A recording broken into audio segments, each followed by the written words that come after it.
ना कि कुछ दिन पहले ही शादी हुई और शादी के हफ्ते भर बाद ही उसके पति कुणाल की एक सड़क दुर्घटना में जान चली गई। कुणाल की मौत का दुख पूरे घर में फैला हुआ था, लेकिन फिर भी लोग रीना के लिए उल्टी सीधी बातें बनाने से नहीं चूक रहे थे। हर कोई कुणाल की मौत का जिम्मा रीना के सर ही रख रहा था और बेचारी रीना, जिसका रो रो कर ऐसा हाल हो चुका था कि उसे खुद का भी होश नहीं था। घर की कुछ औरतों ने रीना के पास आकर उसके शरीर से एक एक करके सारी सुहाग की निशानियां हटा दी और कुणाल की दादी ने रीना को अपनी साड़ियों में से एक सफेद रंग की साड़ी लाकर उड़ा दी।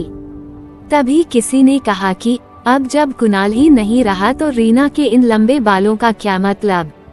ये सुनकर रीना की बुआ सास ने कहा, हाँ सही बात है, बाल काटने की यह रस्म तो रीना को निभानी ही पड़ेगी। वो जल्दी से अंदर गईं और रीना के बाल काटने के लिए कैंची ले लाईं।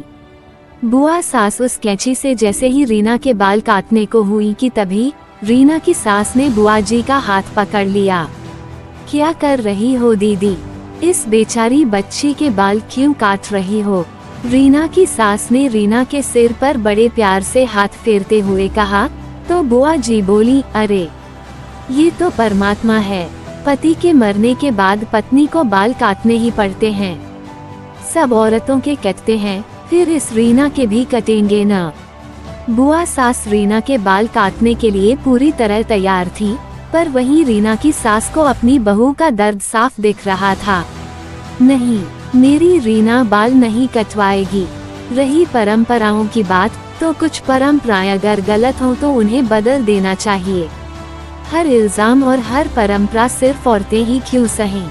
मेरा कुणाल रीना से बहुत प्यार करता था और रीना भी उसे बहुत चाहती थी। अगर आज कुणाल जिंदा होता तो वो ये सब बिल्कुल बर्दाश्त नहीं करता। मेरे बेटे कुणाल की मौत एक एक्सीडेंट है, इसमें मेरी बेटी रीना की क्या गलती। अगर किसी ने भी दोबारा रीना के बाल काटने की कोशिश की तो मैं भी अपने बाल काटकर यहीं फेंक दूंगी। रीना की सास की ये बातें सुनकर बुआ जी दंग रह गई और हाथ से कैंची छोड़ दी। अपनी सास को यूं अपना साथ देता देख रीना की आंखें पहले से ज्यादा भर आईं और वो रोते रोते अपनी सास के गले लग गई। उस वक्त रीना भले ही पूरी तरह टूटी हुई थी, पर अपनी सास का साथ पाकर उसका मन कुछ हल्का हो गया था।